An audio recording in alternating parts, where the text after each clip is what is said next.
امام جعفر صادق علیہ السلام نے فرمایا، اے شخص اس بات کو کبھی نہ بھولنا کہ انسان کی اچانک سے موت ہونے کی سب سے بڑی وجہ، جو اللہ کے رسول نے فرمایا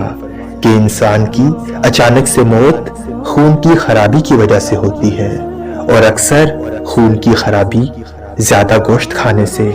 اور مرغی وغیرہ زیادہ کھانے سے ہوتی ہے۔ یاد رکھو، جو انسان گوشت زیادہ کھاتا ہے تو وہ انسان خود کو بیماریوں میں زیادہ دھکیلتا جاتا ہے۔ تو اس شخص نے عرض کیا، اے نواسہ رسول، وہ کون سی غذا ہے جو انسان کو تازہ رکھتی ہے، صحت کو قائم رکھتی ہے؟ امام جعفر صادق علیہ السلام نے فرمایا، جو انسان اپنے کھانے پہ قابو رکھتا ہے، پھل اور سبزی کا استعمال بنسبت گوشت کے زیادہ کرتا ہے، تو اللہ اس کے جسم سے تمام بیماریوں کو ختم کر دیتا ہے، اور یوں وہ اپنی زندگی کو طویل اور اپنی زندگی کے ساتھ